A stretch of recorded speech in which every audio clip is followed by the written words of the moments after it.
Oh, that was quick. Hello, world. Wait for a few of you to come on. Make sure that it's showing well. Let's mute myself so it's not an ugly echo. There I am on my screen. And the reason why I'm putting my screen up is because I got some links to share with you today. Right, I have them saved. How is everybody doing today? It is Friday the 27th of March. Hello, Liz.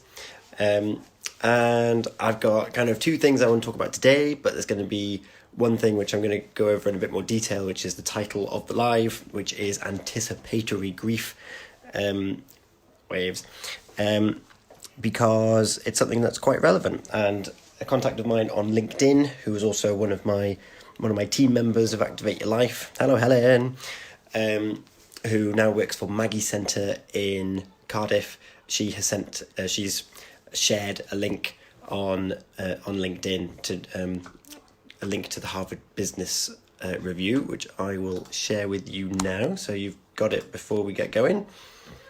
Where is it? There we are.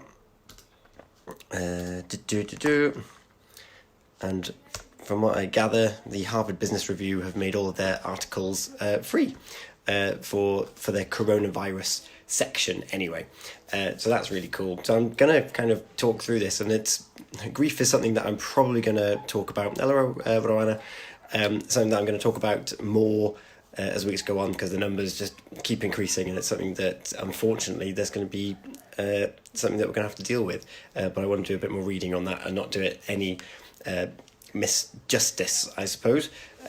But anticipatory grief is something that's a little bit different, and it's something that I've come across as a cancer support advisor and as someone leading a mental health service for people affected by cancer. Is what typically happens when someone is diagnosed with a cancer diagnosis is they start fast forwarding to the end of their life. Hello, Ian. And they look back at the life that they've had and the life that they've missed, or the life they've had, and the regrets and the things they wish they did differently. So what's happened to us now is we're kind of in this warped sense of fast forwarding to what might happen, whilst looking back as to, I wish I lived my life a little bit differently before this happened, before I was trapped in my house. Hi, Dion. So anticipatory grief is an odd thing because you start feeling the stages of grief before they've actually happened. And I've realised that I've pressed live on this. I haven't actually double checked what the 5 stages of grief are. 5 stages of grief. Where are they? So this is the Kessler-Ross grief cycle. So the 5 stages, we've got denial and isolation, anger, depression, bargaining, and then acceptance. And what Kessler has actually added onto that, there's another book, which is Finding Meaning, which is the 6th one of this cycle. So, going back to the review, the reason we are where we are now is because of the uncertainty that we're at. So I'm basically going to go through these questions on the Harvard Business Review, which I've shared on the link on the comments. But if you have any questions or you want my insight from a cancer point of view, or from any point of view that I come from, because there is a big overlap with the acceptance and the kind of work that I do as well, post your questions in the comments and I'll do my best. But people are feeling any number of things right now. Is it right to call some of what they're feeling grief? And it's probably something that you haven't thought about as someone who's still hopefully feeling fit and healthy.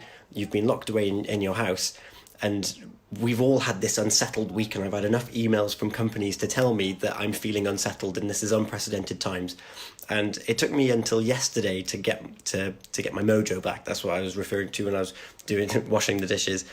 And I've now got my mojo back, and it's because we've probably gone through these cycles of denial. Now it's not such a bad thing, and then the everything I've just said. We go through these cycles, and that's probably part of what you're feeling. And the world has changed in such an unprecedented way, such as the loss of someone changes your life in such an unprecedented way, because someone that has always been there is no longer there, and the world that we once knew is no longer there. So even though we know that this is something that's temporary, we know that things are going to be different, but we don't know how they're going to be different. And the examples that David Kessler talks about is we knew that the world was going to be different after 9/11. And there's a change in normalcy, the economic toll, and the loss of connection. So this is hitting us, and we're grieving collectively. We are not used to this kind of collective grief in the air, and we can feel it. It feels quite tangible in different places, and when we're allowed on our sanctioned walk, people are kind of distancing, but whereas before you would give a nod and you would say, "Oh, hello," I still do, but in that voice as well. We kind of look at each other and it's kind of like, "Don't come near me, don't talk to me, you might give it to me," which is kind of what we've been told to treat everyone like, but we're not used to that. And just been listening to BBC after the press briefing, Esther Ransom was talking about children and how the childline numbers have doubled in the last week.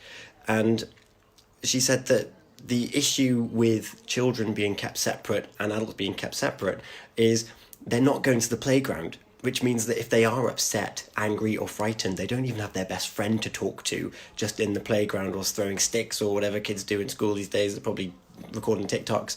And that's having a profound effect on these children that don't usually spend this much time at home. Having their parents teach them or their guardians teach them things, it's a very different way of life, and they don't have that confidant, that young friend with them that they can be like, yeah, just talking in the way that they're used to.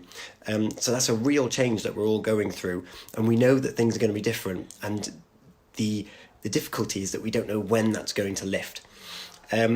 So you said, so the question, you said we're feeling more than one kind of grief, and this is where the anticipatory grief comes in, and it's that feeling we get about what the future holds when we're uncertain, and it usually centres on death, as I've mentioned. And it's usually when someone has a diagnosis or when we have the normal thought that we'll lose a parent someday. So for no reason whatsoever, we're kind of sitting around and it's like, oh, they might not be in my life anymore. And then we get sad about that. And our emotions are our emotions. We are not in control of them. So if we feel an emotion, it feels very real. And that's why anticipatory grief is kind of dangerous, for want of a better word, because the emotional toll takes it out on you. And what the circumstances that we're in now is causing is that we're not able to lift ourselves out of the emotion of the anticipatory grief. So that's a real problem. Hello, Caitlin. And so anticipatory grief is also more broadly imagined futures. So there is a storm coming. There's something bad out there. And with a virus, this kind of grief is so confusing for people because we know the storm's coming, but we don't know what the storm looks like. And our primitive mind, so our brain is split in all different parts. I'd recommend you to read The Happiness Trap, I've mentioned that before, but also the chimp paradox. That goes into a nice way of talking about the different parts of the mind. And the primitive mind knows something bad is happening, but we can't see it. And that primitive mind very much focuses on there is a danger, so I will run away from it or I will beat it.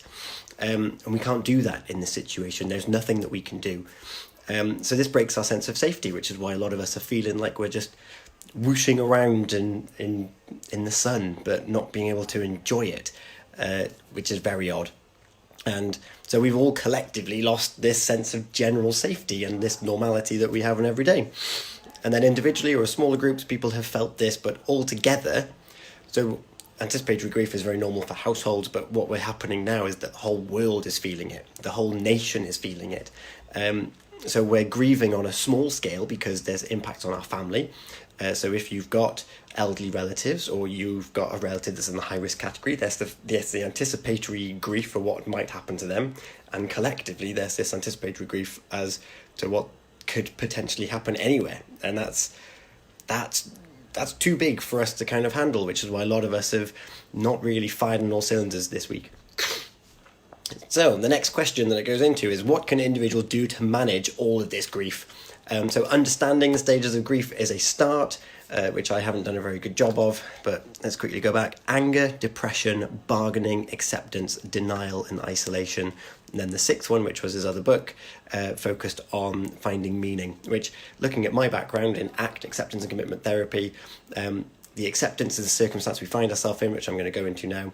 But the finding meaning is value-based living. That's what are your values? Live by your values. And hopefully it will lead you to make decisions that you can stand behind and not waver on. So understanding the stages of grief is a start, but whenever I talk about the stages of grief, I have to remind people that the stages aren't linear and may not happen in this order. So a lot of people, when they talk about the stages of grief, they say, well, you start off with anger, and then you start off with anger, and then you go on to the next one, then you go on to the next one, then you go on to the next one. But it doesn't work like that. They all interlink, and you might have all different bits and pieces. So you may start with bargaining. It was like, oh no, don't... Why can't it be me? Like, why does it have to be someone else? And why does my family work in the NHS? And that's a really scary thing. It should be something else. And then you might see the news bulletin, then you get really angry. It's like, well, if they only gave them the protective equipment, this would be fine. Then you get really angry. And in these small clusters and houses that we're living in, that's a bit of an issue. So it's not a map, but it provides some scaffolding for this unknown world. So there's denial, which we say a lot of early on. So the virus won't affect us. And if you look at the behaviours of people around, particularly people in my age category, the relatively young and healthy, it was like, yeah, it doesn't matter because I'll probably survive it anyway. I've got no underlying health conditions. I'll carry on as normal. Then there's anger. You're making me stay home and taking away my activities. You're taking away my liberty. Like, I might as well be in jail. Like, how dare you do this to me? Then there's the bargaining. Okay, so if I social distance for 2 weeks, everything will be better, right? Yeah, that's how this works. You've told me that it's going to be 2 or 3 weeks, and then I can just go out and live my life normally. And we kind of know that that's not the case either. And then there's sadness. I don't know when this will end, and that's where the desperation comes in. That's where there's the real issue of, I don't know if I can do this, but we can. And then there's sadness, and then there's finally acceptance. This is happening. It's happening to me right now, and I have to figure out how to proceed. I need to look after myself within my household. I need to look after the others within my household.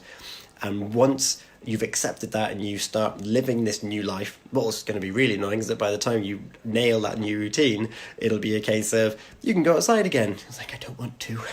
Everything's quite nice and slow-paced, and I'm really enjoying it. So that's... We'll deal with that later on. And then this paragraph, acceptance, as you might imagine, is where the power lies. We find control in acceptance. I can wash my hands, I can keep a safe distance, I can learn how to work virtually. Thank you, Lauren. This makes so much sense. My brain has been on overload this week. Yeah, and it's because we haven't really known what's going on. It's a really turbulent time for our brains to try and figure out. So I'm glad that this is making a bit of sense to you. Right, let me just carry on. Ooh, what am I doing? I don't know what I'm doing. I tried sharing the video on my page and it's not working. Never mind. Back to the article. So when we're feeling grief, there's that physical pain and the racing mind. Are there techniques to deal with that to make it less intense? So, Lauren, thank you very much for what you've just said, because I'm going to read this out for you to see whether or not we can look at this overload. So let's go back to anticipatory grief. Unhealthy anticipatory grief is really anxiety. And that's the feeling you're talking about. Our mind begins to show us images. Parents getting sick, we see the worst scenarios, and that's our mind being protective. So that's our mind doing its job. It's saying, I don't want to be in that circumstance, therefore I'm going to think of every single image that I can think about of that circumstance so I know how to avoid it. So that's kind of the anxiety in this sense. Our goal is not to ignore these images or to try and make them go away. Your mind won't let you do that, and it can be painful to try and force it. The goal is to find balance in the things that you're thinking. Now, this is slightly kind of different to acceptance and commitment therapy that I refer to, but very similar. So if you've got these anxious thoughts that are going around in your head, the anxiety, everything looks like it's there. Now, you can't see me and I can't see you because I'm washed up in these thoughts of anxiety. Now, what we can do is we can try and fight it, which means that we're just hitting our head because I'm trying to fight what's going on. Or, as part of acceptance and commitment therapy, we just allow them to be there and we take a step back and then I'm going to put, there we go. So there's so much room now. So they're still there. I haven't forgotten about these anxious thoughts, but I've leant all the way back, and I've put the thoughts just in the corner, and I've acknowledged them, and I was like, oh, hello worry about my parents' health. Oh, hello anxiety about the NHS, and should I have anything cancelled? They're still there because we can't get rid of them. The emotional toil that you're putting yourself under to try and do that is so hard to manage. And this is where mindfulness comes in. So instead of focusing on these, what we can do is really draw ourselves into ourselves. And mindfulness is, I'm going to focus on my breath. And 3-minute breathing space is an excellent way. If you've got thoughts here that you're just worried about and you think, I'm going to focus on nothing but my breath.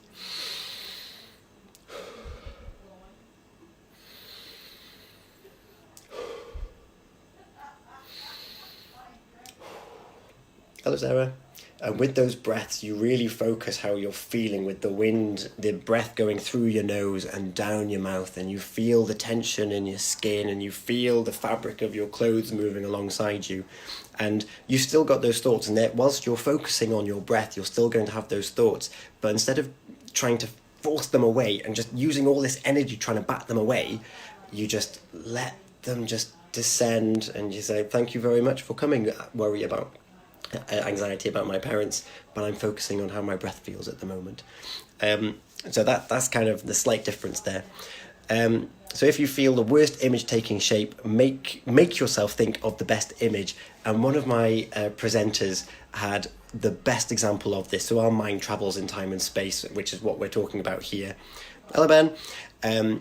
Where our minds fast forward, and then our minds dip back as well. So there's some people who you may have already lost, and you've already lost them, and now you're looking at the NHS and you're seeing ventilators. You might be going back to that place of, I've already lost a loved one, I don't want to lose another loved one. And what we can do is we can actually change our perspective. And one of my presenters used to say that our mind travels through time and space, and a picture of the Doctor Who's TARDIS would come on. And when it goes back, it tends to be a bit pessimistic. So if you look at, watched the film Inside Out yesterday, and sadness touches one of the memories. And it was a happy memory of the little girl ice skating. It's not really a massive spoiler, but it turns the happy memory into a sad memory. And that kind of can happen. And all of a sudden, we're thinking back to our granddad, who we remember in the hospital with a ventilator. We're seeing ventilators all over the screen. Dyson's making 10,000s, and we're looking back and we're thinking this is actually really sad. But what my presenter used to say is, I choose where I park my TARDIS, and I choose to park my TARDIS on the sunny side of the street, which I thought was such a lovely thing, because the memory might be the one tinged with sadness. So he was carer for his wife, and every time he would see himself thinking about those sad memories of looking after his wife, he would go back and he would deliberately think of a pleasant memory. So we need to find that balance, and we need to be able to have that slight control as to what's going on. So we all get a little sick, and the world continues. Not everyone I love dies. Maybe no one does, because we're all taking the right steps. Neither scenario should be ignored, but neither should dominate either. So it's that balance between everything's going to go wrong, and actually, if I look at the statistics, it will go wrong for some people, but hopefully for me, it won't be that. And to deal with those bad stages as and when they happen. Anticipatory grief is the mind going to the future and imagining the worst. To calm yourself, you want to come into the present. That's the breathing space. This will be familiar advice to anyone who has meditated or practiced mindfulness, but people are always surprised at how prosaic this can be. So it doesn't have to be the meditation, and don't want to offend anyone with saying Om and like properly doing it like that. However, there's ways that you can come into the present, and you can look at the room around you, and you can name colours in the room, you can name furniture in the room, you can look at a picture of the dog and you can really examine it, an old rug, how many little tassels have got out of the side. You can examine a coffee mug. There's so many different things that you can do that stop you thinking about what's going on here, and you physically come round and you think, right, what am I looking at? What does that feel like? Does it smell like anything? And you really put all your attention into what's around you. It doesn't have to be yoga and I forgot what they're called. Sarongs, that's the one. So it's that simple. Breathe. Realize that in the present moment, nothing you've anticipated has actually happened. In the present moment, you're still here. You're still physical. You still have your senses. In this moment, you're okay. You have food. You are not sick. Use your senses and think about what they feel. The desk is hard. The blanket is soft. I can feel the breath coming into my nose. This will really work to dampen some of that pain. It's just remembering to do it and catching yourself when you're having these thoughts and thinking, I'm going to come back to the present moment. I can feel the fabric on my trousers. I can feel the skin. I can examine the lines on my hand. I'm going to do this for 3 minutes, and really, really, really examine it, because we don't tend to do it. You can also think about how to let go of what you can't control.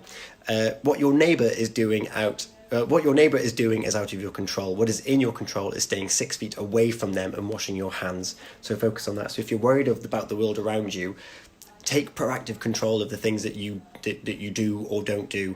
And if someone is coming towards you, walk on the grass. Like, look after yourself and take action. Do what you need to do. And then finally, it's a good time to stock up on compassion.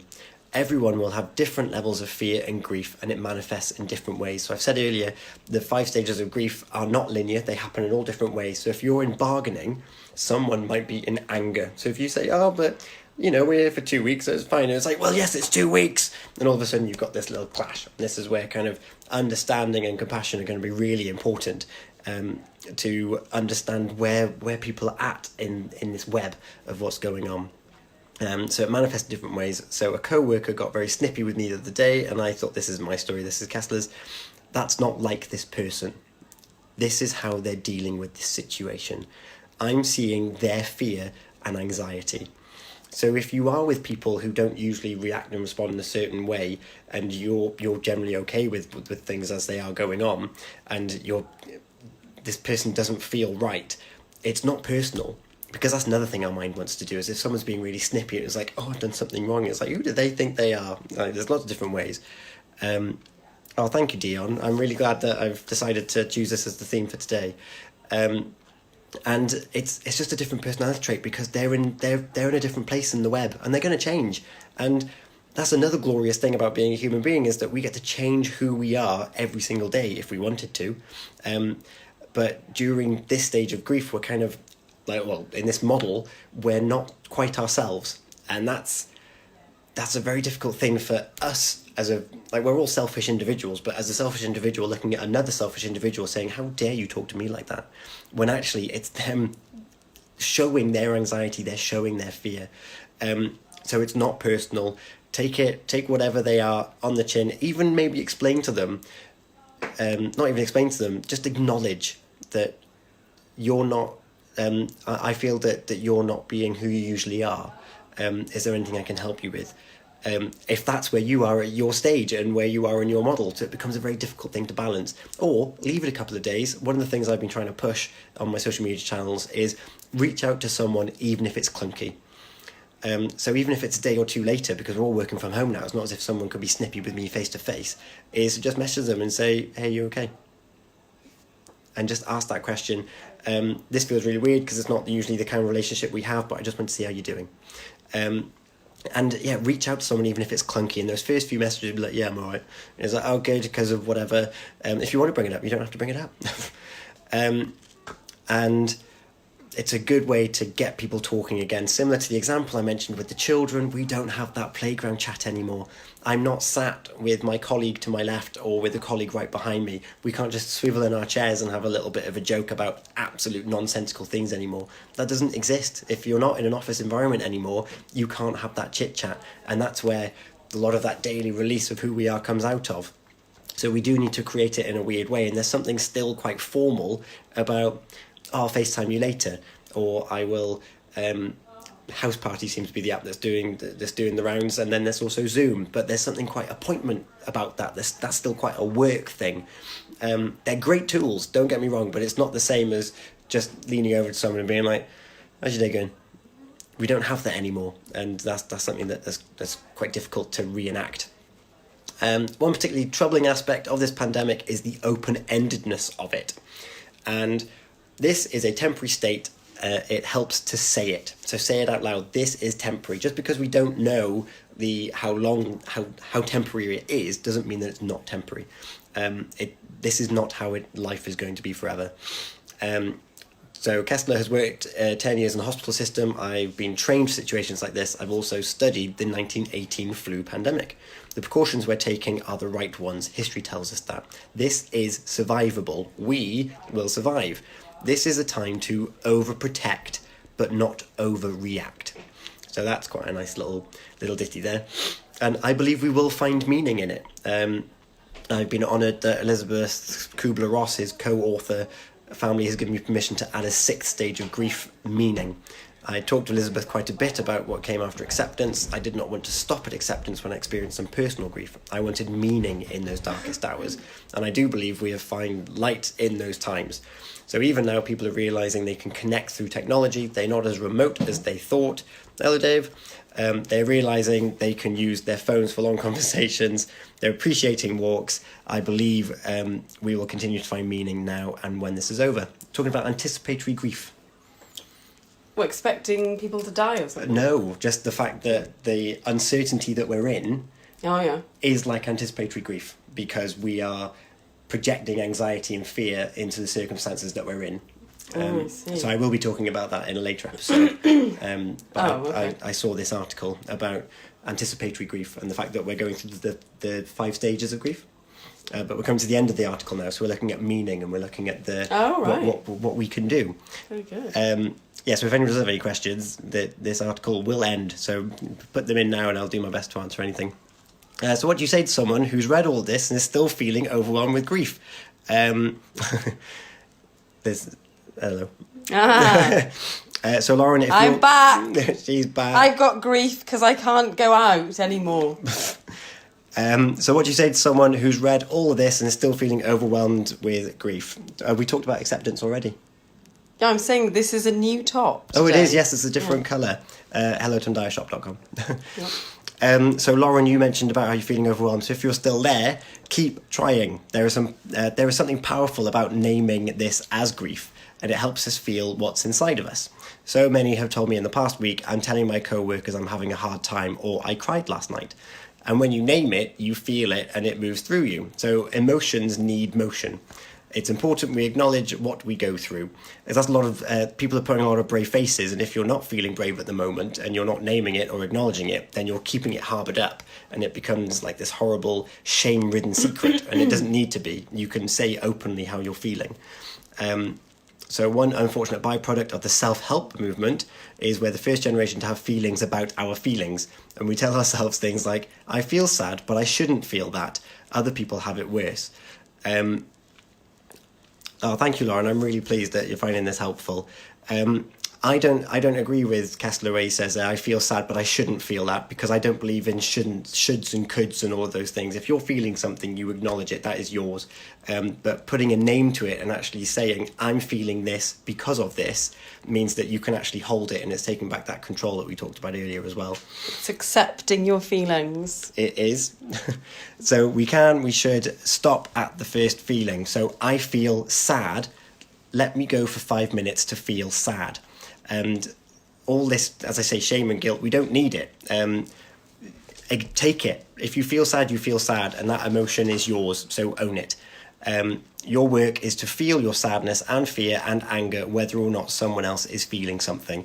So just because other people might be happy and laughing or whatever, if you're feeling something, you're feeling it. So you do what you need to do. Fighting it doesn't help, because your body is producing the feeling. So the emotion exists. And we can't get rid of it. If we allow the feelings to happen, they'll happen in an orderly way, and it empowers us. Then we're not victims. So that's really important, that if we take it, we can then put a name to it, and we can proudly declare it as well. The issue that what you don't want is to keep reproducing it, almost because you take it on as an identity. That's what I'm trying to say. You don't want it necessarily as an identity. You just want it for the moment that you're in. So over this period of time, people are going to be like, oh, I'm sad, this is who I am now. And it's not who you are. It's a moment, and it's a reaction to something that's happening. And in an orderly way is the last question. So yes, sometimes we try not to feel what we're feeling because we have this image of a gang of feelings. If I feel sad and let that in, it'll never go away. No, that's exactly what I was just referring to. Perhaps I know more about this than I thought. The gang of bad feelings will overrun me.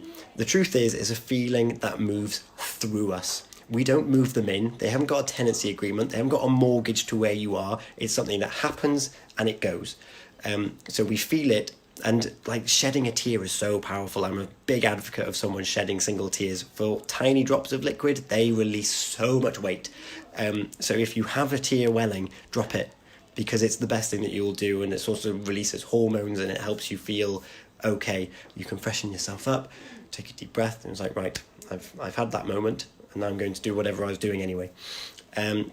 So we feel it and it goes, and then we go to the next feeling. There's no gang out there to get us. Feelings don't have intentions or emotions themselves. They are things that just happen. They are not out there going with their little knives being like, yeah, I'm going to terrorize this person. They don't care. And that's that presentness that exists within us. If we are present in the moment, feelings can't gang up on us. They are just things, as he says, that just move through you. So there's no gang out to get us. And here's the key thing about if you are feeling overwhelmed. It's absurd to think we shouldn't feel grief right now. Let yourself feel the grief, but keep going. So that was David Kessler with the Harvard Business Review, with lots of my little additions and things like that. So I hope that's been helpful. And I've spent far longer on that than I anticipated. But the other thing which I was going to share with you, which I'm going to share with you anyway as a little extra before I go, is a link that one of my colleagues sent round. Because we've got our kind of first weekend in lockdown. So thank you, Liz, for this recommendation of what I should talk about. Can I add this to the comments? Yes, I can. It's not the prettiest website in the world, but it's got so many resources. It's in the comments when it posts. And so a list of free online boredom busting resources. So if you're looking for things to do over the weekend and maybe in your evenings, I'm going to start trying to get into self-tapes and recording monologues. I'm going to try and play guitar, so hopefully you'll see some songs coming up. See you, Dave. Thank you very much for joining in. I'll speak to you soon. So yeah, if you want to have a look at that resource, I'll be hopefully posting more songs and stuff. Might even get Abigail to sing a song. Oh, with an acoustic accompaniment, and we'll take it from there. This is my sister Abigail, for those of you that might not know. Hello. My biggest fan. Hello, Liz. Does anybody have any questions? I will hang on for another couple of seconds, but if not, I will draw this one to a close. Thank you so much for listening. If you found it really helpful, I know, Lauren, thank you very much for your comments, and for letting me know that it has been helpful. If anyone has any other questions or anything you'd like me to expand on, next week I won't do any videos, tomorrow or Sunday, but I will be back on next week. I might trial a lunchtime live stream as opposed to these early evening ones. Let me know if you like that or if you prefer this time slot. And yeah, just let me know what's going on. Any questions? I will hold off for a little bit. Do you have anything you'd like to add? Usual daily announcement, really. Go on then. Stay at home, protect the NHS, save lives. Thank you very much. That was really insightful today. Thank you. Thank you so much. Right, take care, everyone. You are all extraordinary. Feel your feelings and move on. Maybe Tom and I could do a joint one together. Not just me poking my head in. That would be nice, wouldn't it? Yeah. You were on the phone. Yeah, that's fine. I know that. Okay. If we were to do a joint one, thank you, Dion. Let me know in the comments what you would like us to talk about. So we'll take it from there. I have lots of worldly experience. I'm older. Yes. Yeah, lots of experience of life and other things. Anything we can talk about. Fabulous. Thank you. Have wonderful weekends, everyone. You're extraordinary. Love you. Bye. Mwah.